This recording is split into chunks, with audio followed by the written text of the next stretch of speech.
Hey folks, welcome. We're going to be talking about late age Abysia here.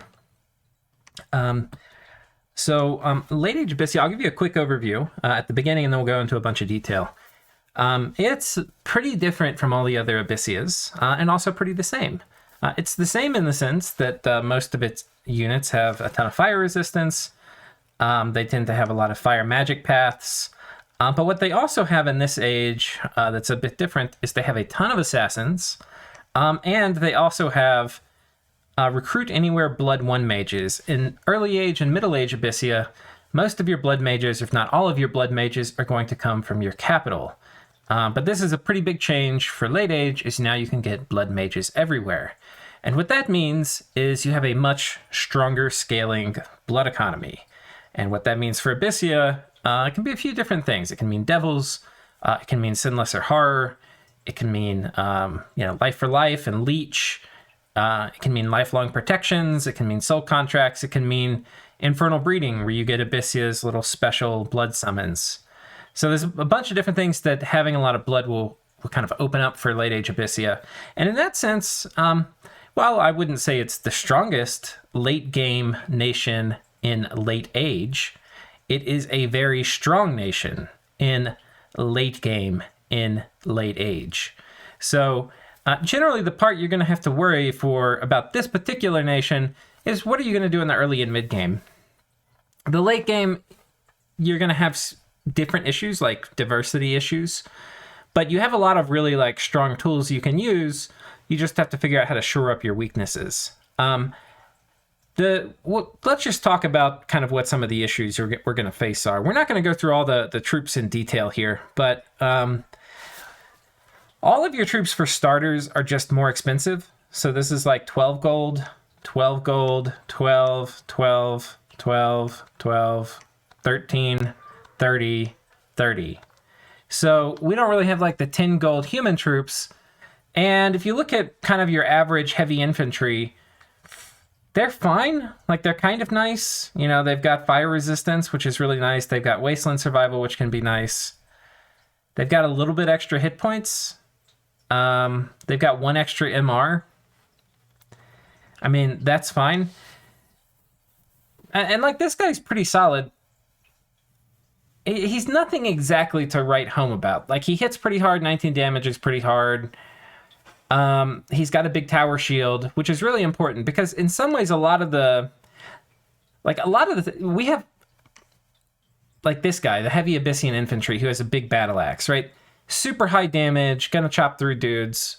Very spooky, has good protection. However, has really low defense and has no shield. And this means this guy's really vulnerable to 2 different things. This guy is vulnerable to getting repelled because the repel check is going to be against this defense with only 10 morale. So anything with the spear is going to cause this guy actually a lot of trouble. And of course, not having a crossbow, a shield, he's going to be very vulnerable to crossbows. And there's a ton of crossbows in the late age. In the early age or something, this wouldn't be as much of a problem because like normal short bows aren't going to be able to do much damage to this guy with 17 protection. Not going to be the case with crossbows. A large enough quantity of crossbows will plink these guys down with great effect. And it's not like this nation gets great access to air magic where you've got arrow fend on the horizon. So, we basically have dudes who hit really hard but don't have a shield. And while their protection is fine and good for the late age, like it's fine, it's not like late age Ulm level of protection on Zweihanders or something. There's several nations that have protection on their units like up at like 20 or something. And we're not quite there. And that, that 3 or 4 more protection can be a pretty big deal. And like if you compare these guys to Zweihanders from late age Ulm, it's nice to have the fire resistance, which is really good for late game. You don't have to worry about things like flames from the sky and stuff. But you've got worse protection and you're paying 2 more gold for it. So it's a bit of a zinger. Your shielded troops, they're fine. This is going to be decent against shielded units since it's got the bonus attack for shields. 17 damage, pretty hard, but it's not like amazing. So, and a lot of these things, like, if you don't play a lot, you might look at this and be like, oh, 17, 19 damage, that seems pretty high to me. The thing is in the late age, you're fighting things that are going to be having 17, 20 protection. Like, these guys, how much damage are they going to do versus, like, Zweihanders? Not much. Zweihanders, let me just pull them up, because I keep talking about them. So, like, these guys, they have a length 2, 12 attack. Oh, these are 14 gold. I thought they were 10. Who was I thinking of that has, maybe Marignon has some. I know they have, like, pretty cheap dudes. Yeah, like this guy, right?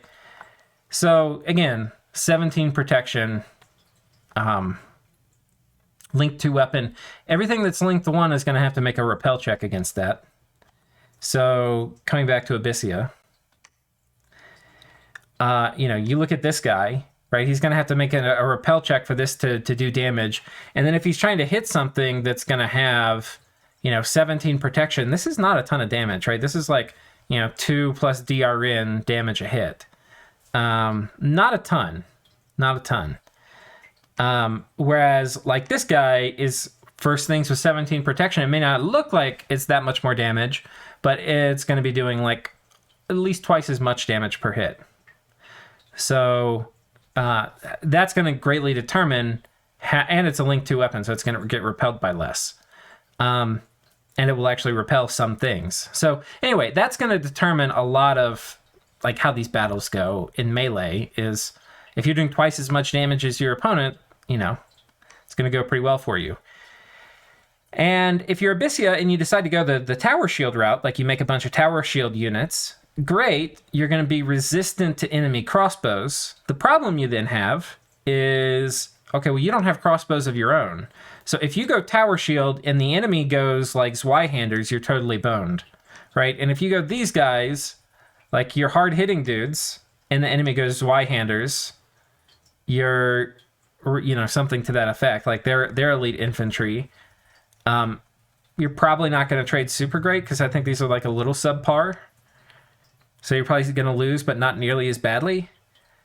And then if the enemy goes crossbows, these guys you're totally boned if you get these dudes. And then these guys you're going to still have a bit of a rough time, especially if they have a front line, because crossbows will plink through even a tower shield. But it's going to be a major difference.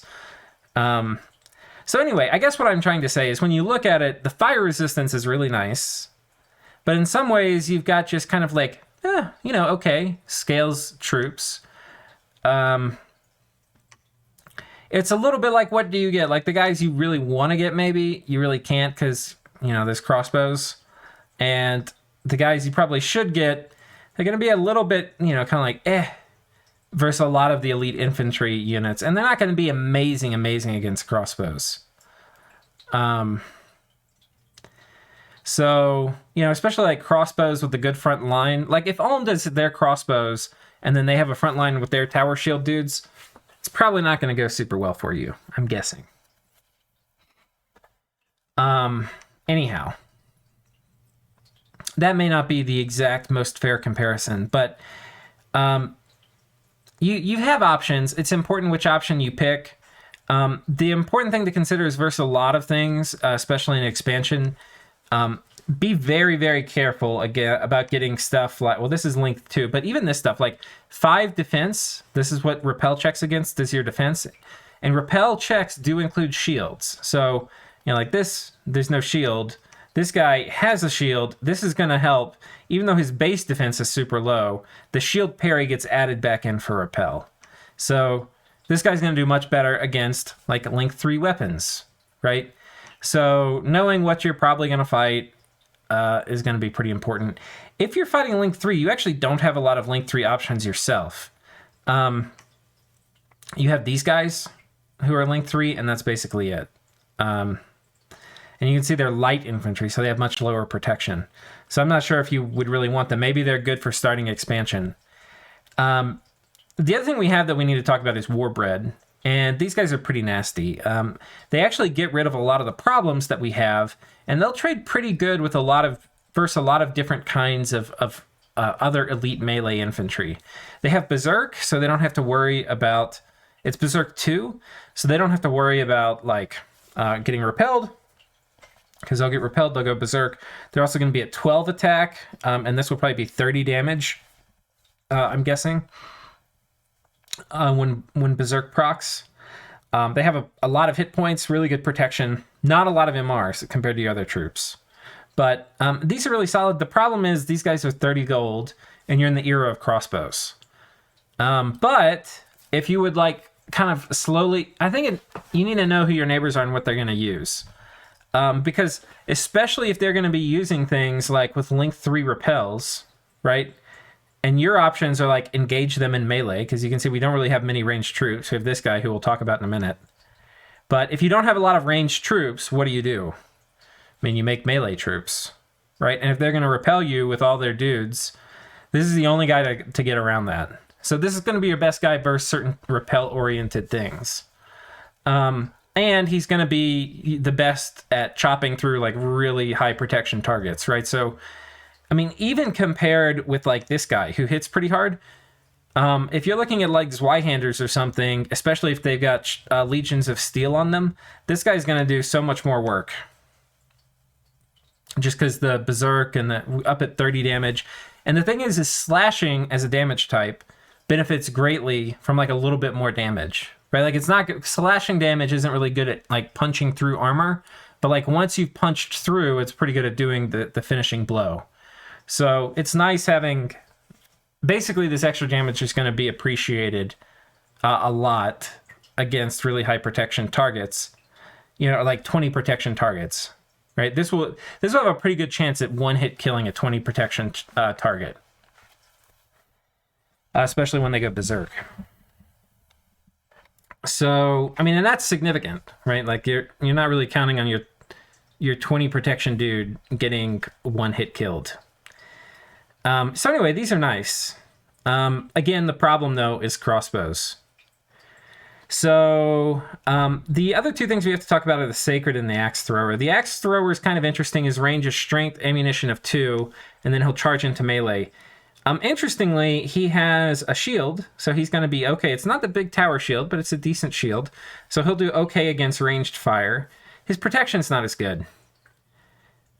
It's possible, and I think this does... Actually, I'm not positive. I think it benefits from flaming arrows, but it may not. I think it does, actually, because I did a test with another throwing axe thing with early age Ulm, and it did. So you can put flaming arrows on these guys, and they have 2 pretty good volleys. And it's a pretty high damage attack, right? Because it scales with strength directly. So you can see it's hitting for 16 slashing damage. So depending on what you're fighting, these could be good. The problem is, while they're your only ranged unit, they're a little bit of a jack of all trades in that they have a shield, which is special for Abysia in a way. And they have a pretty high damage axe. And they have this throwing axe. They're not, like, their protection's not as good. I don't know. I think there's potentially, I don't know which nations or which matchups this guy would be good against, like doing a flaming arrow kind of rush with like 400 of these guys would be good. But I could imagine it being pretty okay. Because they're not exactly slouches in melee, though they're nothing to write home about either for late age. So anyway, you have these guys. They're worth considering. They're your only ranged option. And then you have these guys, Guardians of the Pyre. So these are your Sacred. Compared to like early age and middle age, where like early age you get Burning Ones who are super badass, and middle age you get Salamanders or Salamander Warriors who are pretty freaking good. Some would say better than Burning Ones. I personally would say like probably not quite as good, but still really strong. These are, I think, a major letdown. Now, what's nice about them is most of these other Sacreds from like early age and middle age, they have like 2 flails. They're double fisting flails, or Morning Stars, and they're very killy. In the late age, the era of crossbows, those units actually probably wouldn't fare quite so well, right? Because like you have these really killy units who are going to get just plinked down by arrows. So in some ways, this is like an upgrade. It's age appropriate, right? They get a tower shield. They're going to do much better in the late age. The problem is you're also left with like no firepower, which they used to have. They have no flame, like fire shield like they had before. They're kind of denuded. The only thing they have that they used to have is the heat aura. And that's one of the things you'll notice here is a lot of our guys don't have heat auras. Whereas in earlier eras, they did. So, okay, you've got a heat aura. Great. What do you put on these guys to make them good? And the problem is, like, in some ways you can tell from how I've talked about it, I don't think Late Age Abysia has the most phenomenal early game, right? It's not amazing. It would be great if we had something like Burning Ones that we could, like, lean on. And again, I say that, full well knowing that Burning Ones actually would really struggle on Late Age because they don't have shields. But we fixed the issue and we've given them shields. But how do we make them really stand out as a unit? There's not a ton we can do. There's one thing that's obvious, which is kind of giving them bark skin, right? Which is really good on all the Abyssias because they have built-in fire resistance, so the fire malice from bark skin doesn't hurt them. And yeah, they're not like going to have easy access to nature mages to be dropping kind of wooden warriors everywhere and things like that. So you're not going to be getting like bark skin applied easily otherwise. So it's a really good bless to put on them. You could do, the problem with bark skin is it's awake, so you could do like an awake bark skin. That's going to be enough to expand with. And it's going to make these guys solid, right? Like, especially if you can maybe slam a ton of them. They're kind of a lot of resources. But if you can slam a ton of them, I could see that being, they would hold their own with bark skin put on them against a lot of different things. Because that's going to put them up at like 23 protection, which is really good. 23, 22. I'm not exactly sure what the number is, but it's pretty good. But then we look at the stats. They're like okay attack and defense. The damage is okay. It's not amazing, right? So like maybe we do something else. Maybe we do like bark skin fate weaving, right? Because that's going to dramatically increase our damage output. It's going to help a little bit with the heat aura. There's some synergy there maybe. So anyway, there's like different things you can do, but then you're like, okay, well, that's actually really expensive. Like awake, bark skin, fate weaving bless is not cheap. So now you're putting like a ton of your eggs in this basket. And this isn't like the best basket you want to be putting your eggs in, right? Like there's fucking holes in this basket. So what do you do? I'm going to go ahead and just do a spoiler here. I don't know what you do. Okay, I'm going to talk through some cool builds. Zan and I have had fun talking about different late age Abysia builds. I think Zan, if you go check out his channel, I think he's got a playthrough with them. But anyway, those are the units, right? Summary, they're not bad, but they feel like a little bit lackluster. And it feels like if you pick the wrong kind of unit, you can kind of get blown up. And it feels like even if you pick the right unit, like it may not be the right unit against all your neighbors. So I don't know what to tell you, right? You can probably expand with a bunch of different ones of these. I'm not sure. I haven't really tested expansion with them recently, but I don't think it would be too terribly hard. Now let's talk about the things that this nation does really well. We're going to talk about the assassins last because we're going to be spending a lot of time talking about these guys. First, let's start with the tried and trusty warlocks. These guys, Astral 2, Blood 3. Sin Lesser Horror, notably, is Astral 3, Blood 2. So the Astral ones here can do Sin Lesser Horror. All these can do Send Greater Horror, too, with a bit of gear. Yeah, I mean, they're super good. They're going to be important for being able to magic phase around. Earth Astral, also a really good cross path. And then Blood Fire can do some useful things, too. These are going to be like your workhorse mages in terms of doing a lot of your important casting. You also get these guys. These are, I believe they're cap only as well. Yeah, so both of your Blood Astral for like horror stuff, they're cap only. But importantly, unlike early and middle age, these guys don't need to be doing blood hunting duties. Like, you may choose to do that, but really these guys are supposed to be out there doing stuff, right? The lowly task of blood hunting is going to fall to these dudes who are recruit anywhere. And so that's a major upgrade for the nation that they can do that. But yeah, these guys can teleport and summon horrors, or they can teleport and do Rush of Strength, or they can teleport and summon imps, or they can teleport and do anti-magic. They can do a bunch of things. Probably have a hard time thugging them out, especially given that they're old. But potentially with enough gear, you could even have teleporting warlock thugs. So that's a thing. Most of your magic phase threats with this nation are going to be Sin Lesser Horror, though. So it's kind of what you do with this nation. You got this guy in the capital. He's a Holy 3. So, would be great on a lot of nations where you can just spam out Holy 3s. On this nation, not sure how many you want, because it's going to be hard to really double down on the sacreds. But yeah, they come in basically a Fire 3 and a Death 2 variety. Death 2 is really nice for breaking into higher death. And because you're a Blood Nation, that means late game you'll be doing vampires and stuff too if you want. You just empower one of these guys in Blood, and bada bing, bada boom, you were doing vampire stuff. Yeah, Fire 3 is pretty good. You know, you'll be Fire 4 with Phoenix Power, doing big evocations and stuff. I think they have a place. Problem really is they're competing for recruitment slots with like Warlocks. And my thinking is you probably want Warlocks. Then we get to like our Recruit Anywhere mages. We're going to come back and again cover all the assassins in a minute. You get these guys who are basically baby versions. And the other thing, they don't get the random path, and they're Holy 2. But still, these are going to be like your Fire Elemental summoners. With 2 gems, you can do 1 Fire Elemental, or with 1 gem, you can do a Fire Elemental if you do Phoenix Power first. If you do Phoenix Power first, then you want to do 2 Fire Elementals, it's 3 gems. It's going to use 2 on the first one and 1 on the second. But yeah, these guys can also do like Banefire darts. You're not going to be able to do Banefire proper very easily. I think these guys, let's see what, I forget exactly what research level Banefire is.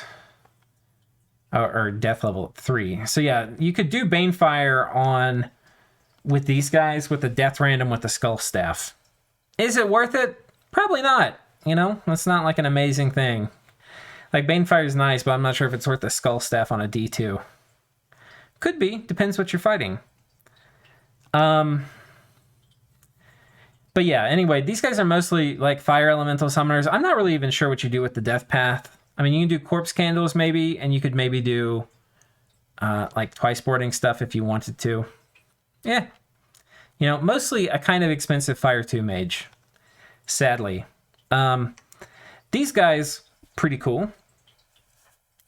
With Fire, they can wire into Communions. Blood 2 is also really good for spamming a ton of imps. Yeah, I think these guys are probably I mean, they're different, right? Like, these guys are Fire Elemental summoners. These guys are, like, Imp summoners. Which one's better? I suppose it depends what you want. Neither of these are super gold efficient, right? The nice thing that these guys have is they can wire into Communion, so you can even do... I was like, these guys are Fire Elemental summoners. If you're going to be dropping Blood Slaves and stuff on, like, forming a Sabbath, these are actually going to be your better Fire Elemental summoners, right? Because you can do a Sabbath, do Phoenix Power, like do really big Fire Elementals, and you can keep bumping the Communion Slaves with Reinvigoration and stuff. So you can do a lot of Fire Elemental summoning with these guys. This is your basic Blood Mage, and this is your basic Fire Mage. I don't think this guy... I'm not sure what you would really ever do with this guy. If you are using these as your research monkeys, you can like put a Fire Gem on them, have them do Phoenix Power, now they're Fire 2. That's enough to do like some basic Fire Evocation, or to do Fire Elementals for 2 gems apiece. So if you have a bunch of Fire Gems to blow, you can do it with these guys.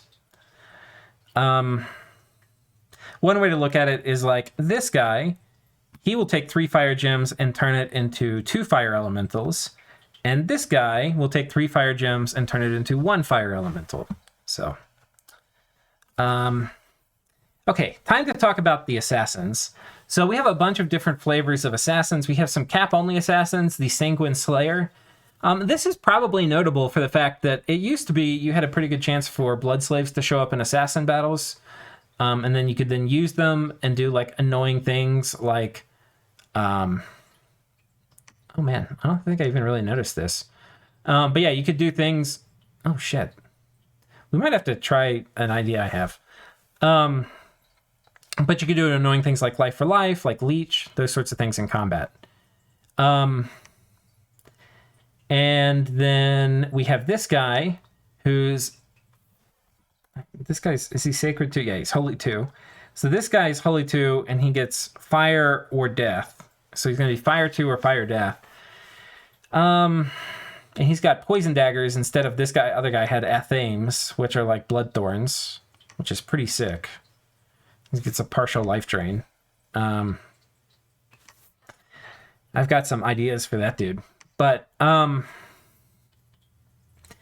this opens up some interesting things like Phoenix Pyre. So if you put Berserk Gear, which is pretty easy to do because you get like a Flesh Eater, and you can have these guys do like Phoenix Pyre and then attack, or Phoenix Pyre Fire Shield attack. The Death ones if you wanted to. You can even do, I mean, the Fire ones can also do Phoenix Pyre. You just have to put a Fire Gem on them or have like a Fire in a jar. The Death ones can do it too. The Fire ones can do it without any extra gems, right? But the Death ones need a gem to do Phoenix Pyre. Having Death one, not really great. You could try spamming Skeletons if you wanted to. Importantly, they're sacred though. Now these are the cap only ones. This one's a little weird, and really this one's going to be the better assassin most of the time for the paths. Because you can't really, if you don't have my Temp Gem item, my Temp Gem mod on, you can't really bring blood, like blood slaves, into assassination battles anymore. So it's like, well, like, what does this guy do? What is he meant to do as an assassin? I think this is like kind of an oversight from Illwinter, where they got rid of the blood slaves, but then they kind of left this guy in the game or didn't give him something. Which, speaking of which, if Illwinter's watching this, it'd be great if like there were a way to do temporary blood slaves. You can't do it other than retinue units, which is how they're done in my Temp Gem mod. But yeah, it would be cool for them to give this guy like one temporary blood slave or something. That would be really cool. Maybe increase the price a bit. That said, just because he has Athames as part of his weapon, he may be the better assassin,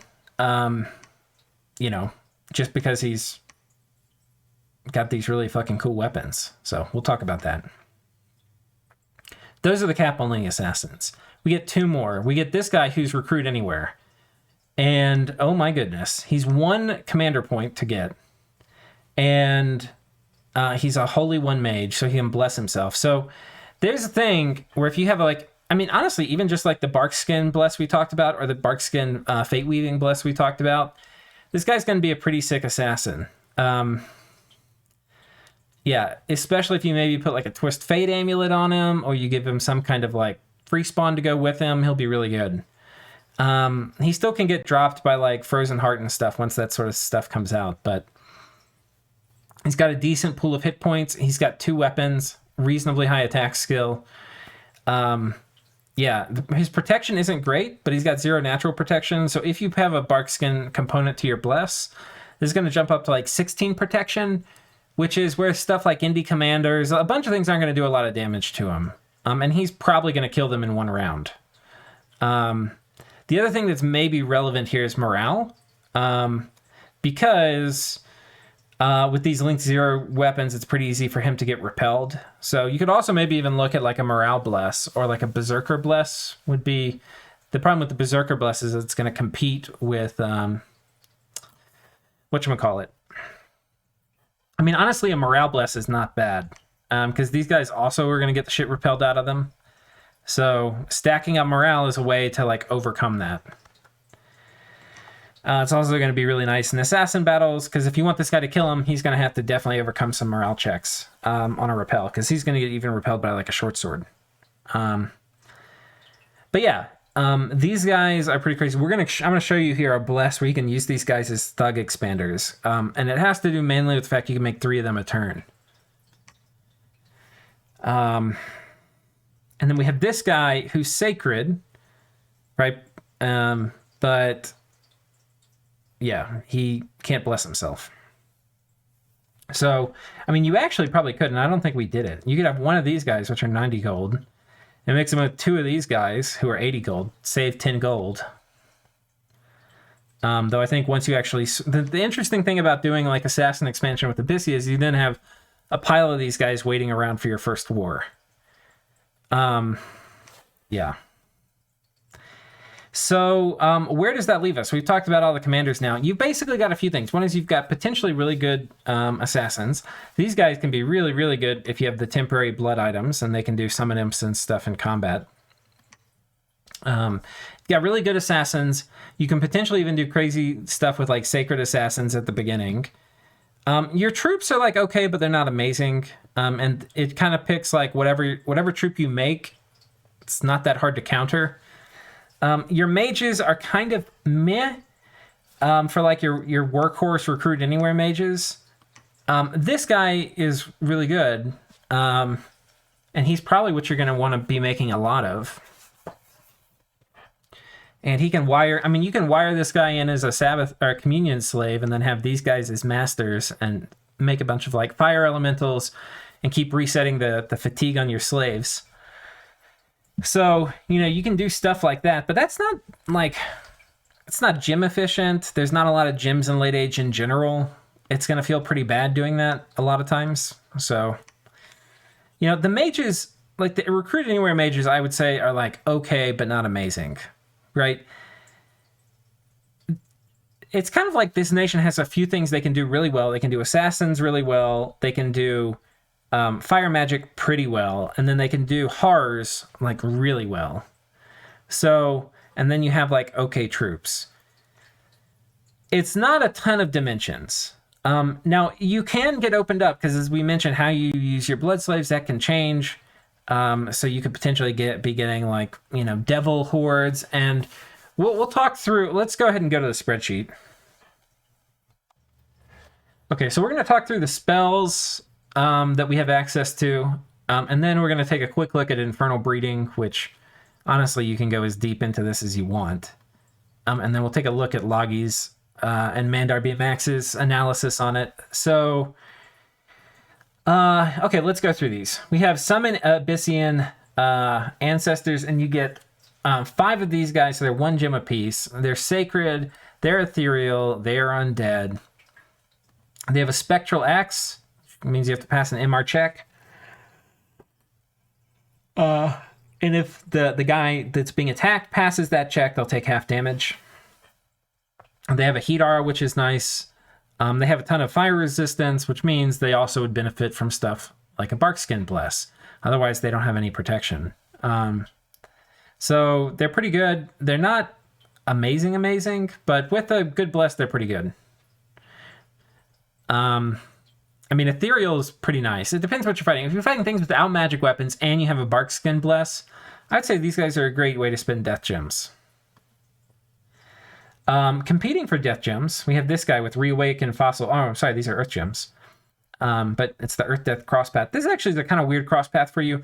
I think you can only do it with boosters on your dragons. Your Animath dragons, or whatever they're called. But they have a big...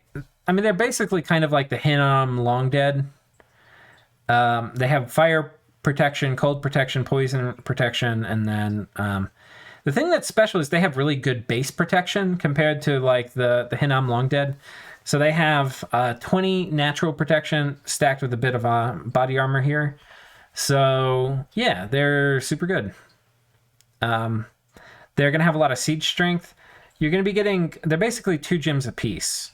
But I think they pack enough siege strength where if you kind of need something to bulk up your siege strength of your army, they're a good thing to consider, because with these basic resistances and 25 average protection, and then they're going to hit like a freight train, they're going to do well against a lot of things. They'll do well against a lot of things. They don't heal, though, so you want to be careful about them taking chip damage over time. But I would say both of these things, these summons, are definitely things you want to look at for spinning Death and Fire. I mean, Death and Earth gems. Scorpion Man, kind of famously overpriced. He does have this Gaze of Fear attack, which is a decent way to spread fear in the enemy army. I haven't really seen it used so much. I mean, maybe it's worth it. It's just really expensive. I mean, it's really expensive. He is sacred and does have fire resistance. I think he might have already 14 base protection. He's not going to benefit much from a Barkskin Bless, but he'll benefit a little bit. I think this is probably overpriced. For my part, I'd probably rather have the fossils. But, you know, if this guy's Gaze of Fear attack, which is an area of effect 5 fear, you know, that could just solo win you the battle if he gets enough of those dropped out. So definitely worth considering for that. Inner Furnace is a spell you get that basically makes your heat auras better. Will have the area of effect of their heat aura increase. So this is going to increase the heat aura Fix friendlies only. Yeah, so I think this is going to give everybody heat 3 is how that works. Correct me in the comments if I'm wrong. I think that's what it is. And if you already have heat 3, it'll kick you up to 6. I think that's how it works. I don't think you have to have a heat aura for it to take effect. So this would be a pretty big upgrade on a lot of your troops who are missing that now. Infernal breeding, we're going to spend a lot of time. We're going to spend a bit of time talking about this one, but 25 slaves and you get a bunch of these units here, Hellspawn, various kinds. You have some flying ones. And then you have some giant ones here. So a bunch of different options. Then we have Liquid Flames of Ra, and that is 24 area of effect 1 damage, armor piercing damage. And it's going to have a lingering heat effect. So, or maybe that's, actually this isn't fatigue damage, it doesn't look like. I think this is lingering damage, but not sure. Yeah, actually I'm not sure how this part works, but basically it's a 30 range, area of effect, 24 damage nuke. With a big area of effect thing happening after. Exactly how this works would matter a lot for whether you want to cast it or not, but reasonably easy for your dragons to cast. First things with like a casual 5 fire resistance, this is going to be 20 armor piercing damage, and it's just going to blow them up. So, pretty good there. You're probably going to need to be in kind of close range because it's going to miss a fair amount. But yeah, it's pretty good. And the nice thing is, you have enough fire resistance on your troops that you'll probably be able to deal with any friendly fire. Unlike stuff like Thunderstrike, which would probably blow up your own dudes if you hit them. Hellscape, this is a remote target attack that's going to increase the heat and death scales and kill population and increase unrest. So basically this is a way to just kind of pave the way for your army to come through if you want to have heat scales somewhere. And then you have Pride of Lions, which are not exactly amazing. So anyway, these are the spells that Abysia gets. To take a deeper look at Infernal breeding, so first of all, it's different for the scales you get, and it's different for each of the ages.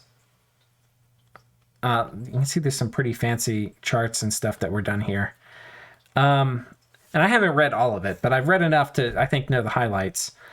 The highlights are basically that Adept Crossbreeder, which some of our mages are going to have, isn't going to be significantly better at making higher quality units like these giants and stuff. It is going to increase the number that gets spawned.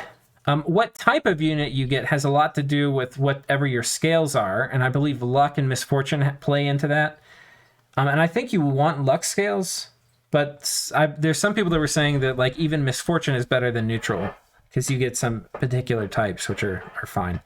And the age is going to matter a lot. And the age is really maybe the only thing here I really want to show you. Yeah, here you can kind of see. So like these flying ones, these Venomous Fang, I'm sorry, they're not really all flying. They're really all Venomous Fang. So we'll show you what they are. I believe that's these things. Right, so all of these, there's 2 flying versions. But you can see they've got the snake head, so they've got a Venomous Fang attack. Anyway, these things you get a lot more in the late age. And the giants, like these things, you don't get at all in the late age. You get these more in the early age. Which kind of sucks, because these are really cool. But yeah, so you get these... I'm sorry, yeah, you get these things a lot. You get this a lot, too. This is the flying armored dude. Flying armored lancer. So, basically, these things that are in green... you're going to get more of, and you get especially more of them if you have luck 3. Misfortune, you also get more of them than you do if you had neutral scales, it looks like. But yeah, luck 3 in late age, you can see you get pretty good results. You get a lot of these guys. The things that are kind of shittier are these, which are the Salamander series. Which are these? I guess they have Fire Flare, which is pretty good. I don't know. I'm not an aficionado. I'm not here to tell you which ones of these are really good or not. I'd probably have to spend a lot more time looking at it. But what do I think? Should you cast Infernal Breeding? I think that's the real question, yes or no. I think the thing to think about is you're going to be getting more chaffy type units in the late age. Though some of them are going to be reasonably killy chaff. You're not going to be getting like these huge hellbred giants and stuff. You know, is it worth it to get more of those? I think it's definitely better than Foulspawn, right? So I think the way to look at this spell is it is a way to increase the bulk of your army, having units that can do things. I would be very hesitant to want to make my army primarily composed out of this stuff, right? I think from how I've seen it played in games, from just a brief perusal that I've had looking at the spell before, these are not things that you want to like build your whole army around. Like, this guy's pretty good, but you're not going to be getting a ton of them. You'll be getting a lot more of like, it's going to be a mix of stuff, right? And a lot of it's not amazingly armored, and you have trouble like coordinating things. Like, you don't want the flyers to die on their own. You want them to hit it about the same time the other stuff does. I could be wrong, right? But I think the way to think about this is it's like it's a medium quality chaff to build up an army. And what do I mean build up an army? I mean, there's big forts you have to pop, and you have to bring some chaff around, right? And maybe just have more stuff so it's not targeting your other units. So I don't know if I think this is the absolute best way to spend blood slaves, but sometimes you need blood slaves to do a particular job, like bulk up an army, and I think this is a great way to do it. If you want to talk about like the absolute quality of the troops, I think especially in the late game, you're going to be better off with the major blood summons, like the Blood 9 summons, but that's a ways off. So it's a nice thing to like tide you over to get there. And I think vampires and stuff are probably a little better. Soul contracts, I think, are very greedy compared to Infernal Breeding, but soul contracts have kind of been nerfed to hell. Lifelong protections, probably just as good, if not better, than Infernal Breeding, depending on what you're fighting and on how fast the pace of the battle is going to be. So, yeah, I mean, those are some of the common blood sinks. And then, you know, if you've got good targets for Sinless or Horror, that could be a better investment than Infernal Breeding as well. So I think the way to look at this spell is it's a way to like bulk up your army. With that, we're going to come back over here to Dominions, and we're going to look at some kind of silly builds. So, where do I have my Abysia builds? Here we go. So these are a bunch of silly ones, and we'll probably go through and look through after I pulled up the silly ones. Like, this is burning all of your scales to trash, having 3 candles so that you can do 3 assassins a turn out of your cap. And you're basically doing Thug Assassin expansion. Half Dead, this is basically just so that your old dudes won't get diseased and die. Bark Skin, you know, really good on Abysia. Strength, it would probably be worth maybe figuring out if you could take a little bit more and cutting some of this out so that you could do some, you know, because with this Bless, your troops are actually going to be pretty good too, your Guardians. But yeah, Twist Fate, very good in assassin battles. And Twist Fate stacks pretty well with the other like defense-oriented buffs, like Bark Skin and Swiftness and Defense. And then Fire Shield, it's going to really help dispose of chaff. So like if you, especially if you're like assassinating and maybe somebody's got people on Guard Commander, it's going to help you chew through them.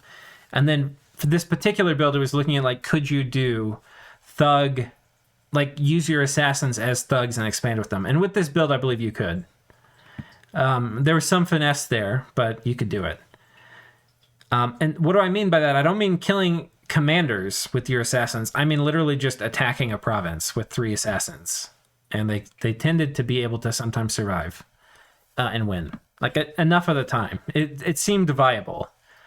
The question is, where do you transition after this? Not sure. I think you have bad scales, so you probably, and you're going to have a hard time researching. It's also worth mentioning horrors are a lot better in Magic 3. So taking Drain 3 is going to severely hurt your horror game if you're using it defensively.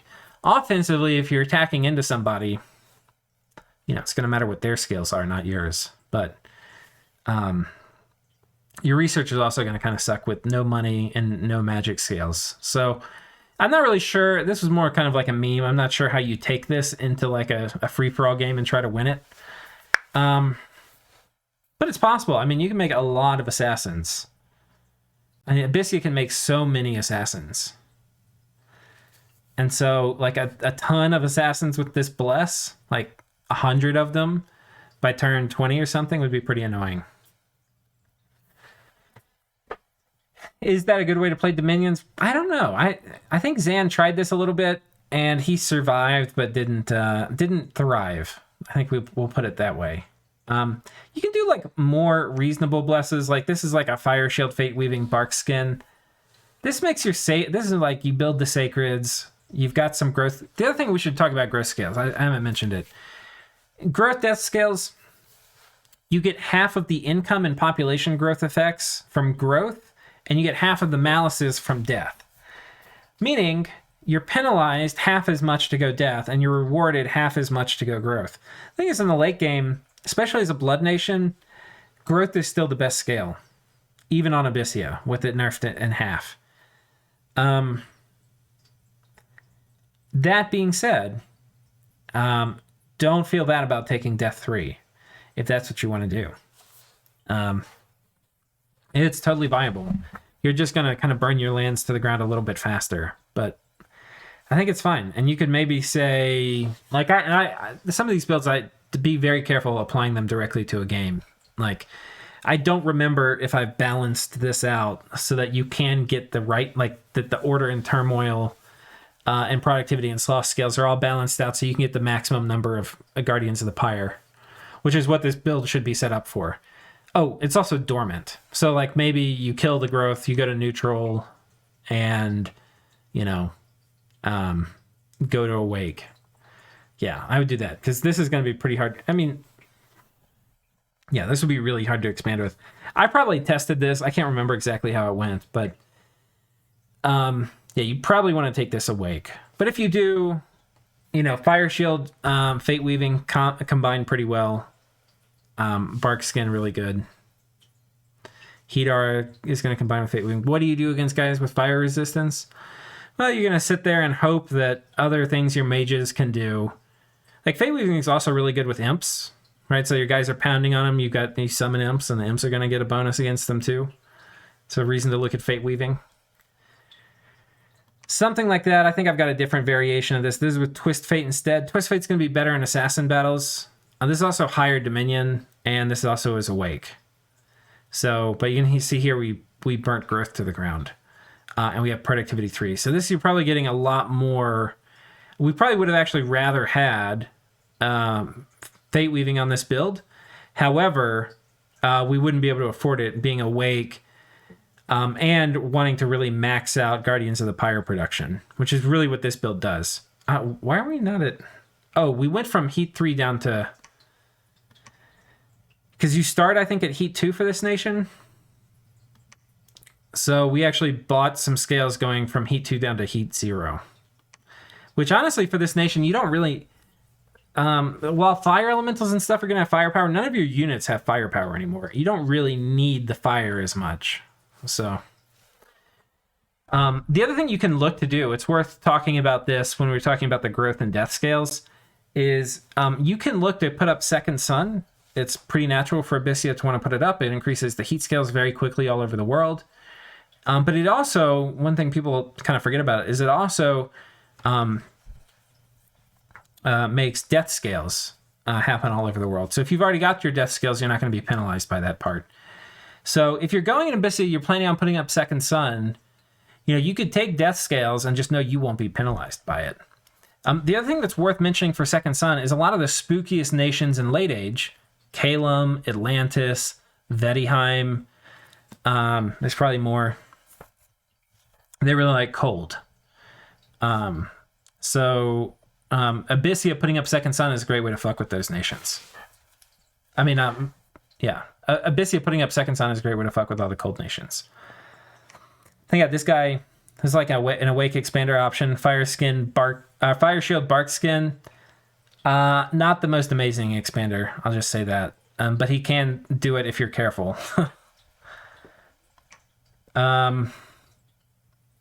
Who's this guy? This was like more stat stacking for your assassins.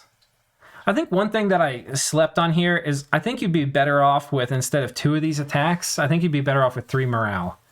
So getting 1 attack bonus, and then 3 morale. Because I think the morale is going to help a lot overcome repel penalties, which none of this other stuff really will. I mean, defense will help some, but... yeah, Twist Fate, Bark Skin, Strength of Flesh. And this has enough... Oh, but this doesn't come out until later. This is imprisoned. Yeah, I don't know about this. I mean, your assassins are still going to be pretty good with just this stuff, but then this pops out later. I think this is like a bad build.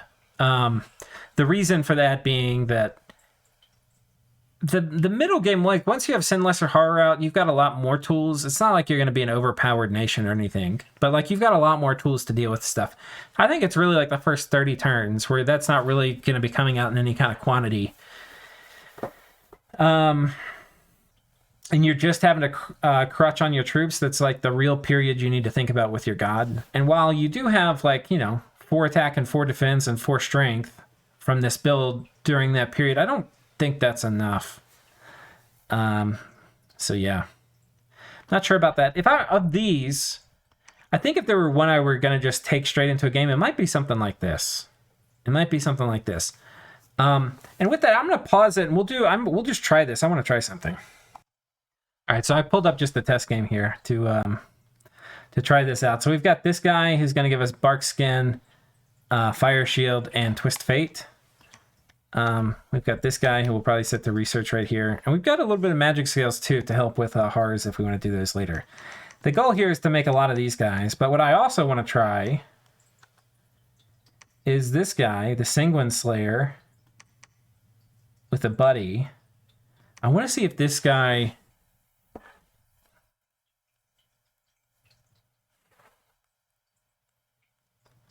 I don't think this will be enough.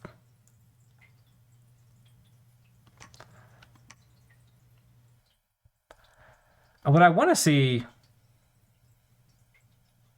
I want to see if we can expand with these guys with the themes.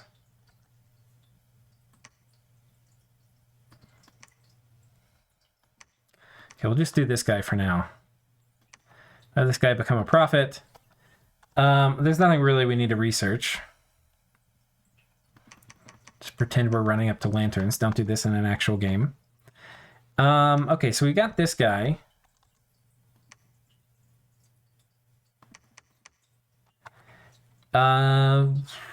Let's go after these things here with these guys, because this isn't in Friendly Dominion.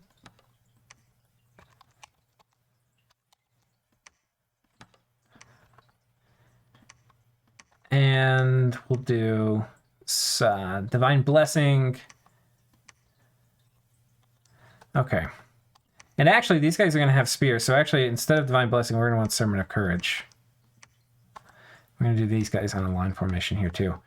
Because we're going to get repelled. A bit. We have shield, so it won't be that bad. And then... this is probably one of the harder provinces. I think we're going to do... can we kill it? I think this guy's going to research. We're going to start plinking away at this one. And then we're going to get...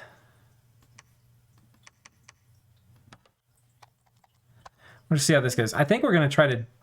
I think I need 2 of these guys to expand. I think these 2 can do it.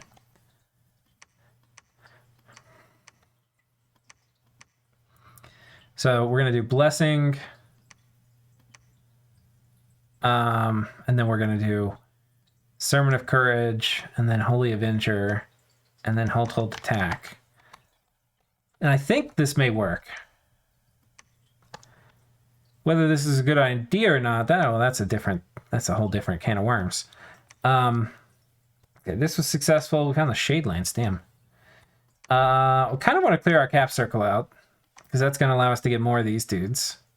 Let's go Militia and Archers. I'll show you how these guys do. This guy can't bless himself, so it's a bit of a problem. We could try to get this guy instead. Ideally, once I get enough money, I want to double recruit these guys. Okay, yoink. Is this the one we want to see? Yeah, I think this is. Does this work? I have no idea.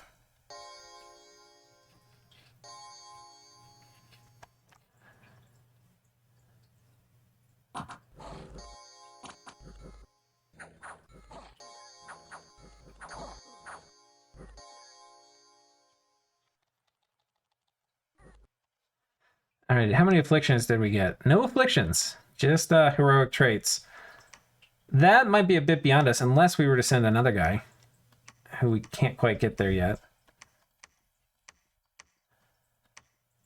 What's the movement on these guys? 10? 12. 12. Oh, he's old. That's why it's 10. How much movement is it to get there? 15? Okay, we're not even close. I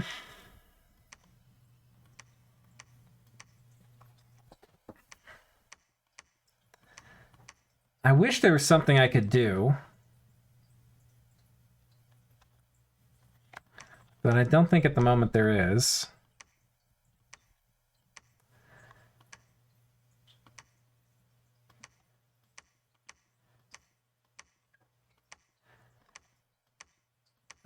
Let's give this guy the same thing.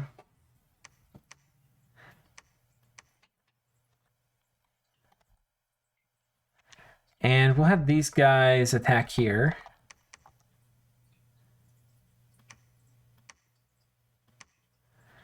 Okay, and you can see we're starting to really tap this out. Don't have quite enough resources. We'll get one of these guys here too. We're not going to finish expansion here either. Oh yeah, that didn't work. Oh, that didn't work either. So this takes some finesse. You can see it works though. It properly applied. Oh, there were crossbows here too. Which... Let's see if they were getting repelled a lot. I think it may be good if you're doing this. Oh yeah, attack was repelled. Attack was repelled, attack was repelled. Yeah, I think if you're going to do this, this is something I haven't really looked at before. Yeah, he's lost an arm here. I think it's either worth stacking morale or maybe even taking berserk. If you take berserk, you have to give up bark skin.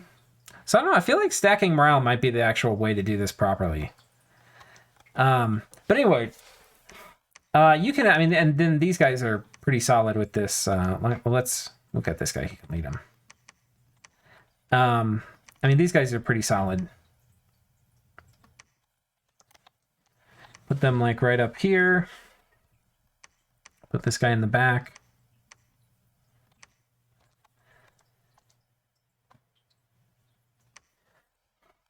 But you'll obviously be able to do well with expansion on these guys.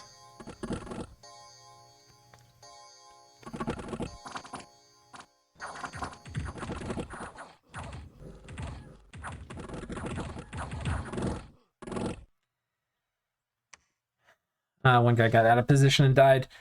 Anyway, have I taught you how to play Late Age Abysia? No, probably not. Is this the build you should use? No, probably not.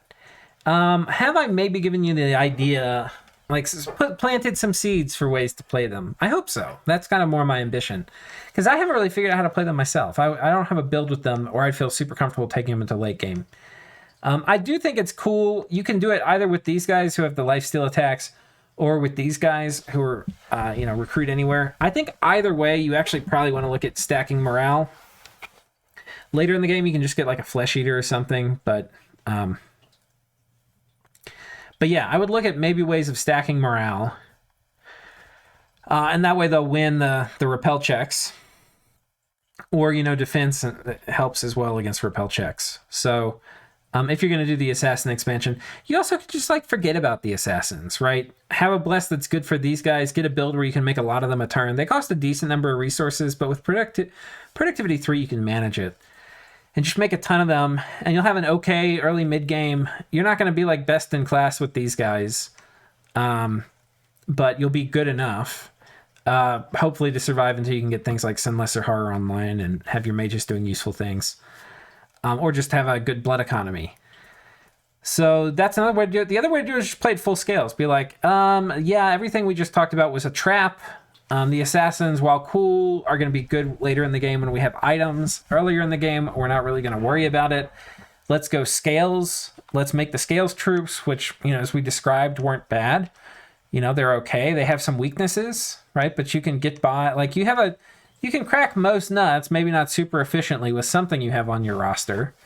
So, you can go the scales route, make mages, have good research. You're going to have more money to make more blood mages, and basically just have a stronger economy and try to win through that.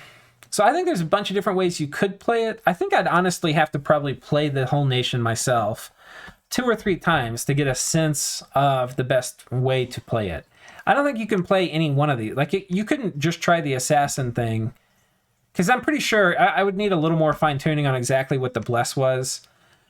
But I'm pretty sure the assassin thing could be pretty fucking spooky in the early and middle game, which will get you through to the late game. And then you'll have a kind of cool bless you can do things with. Like, the other thing I did mention it, but didn't emphasize. These guys with Phoenix Pyre and a Flesh Eater, especially with a good bless, are going to be very scary, right, as the game goes on. So, yeah, and they're going to be, like, killing thugs and stuff, most likely, with the proper kit. So, is the assassin way the way to play? Maybe. It's definitely a meme way to play. Is the build around the Guardians of the Pyre the way to play? Maybe. Right? Is scales the way to play? Maybe. I'm not sure. It's possible that they're all better or worse in different situations with different types of players in the lobby, with different amounts of aggressiveness. And maybe scales is way better in a big game, but the assassin meme is better in a small game. Could be all sorts of things. At any rate, I hope I've at least encouraged you to try it. Yeah. And let me know how it goes. Put in the comments if you take them in a real game. And until next time, take care.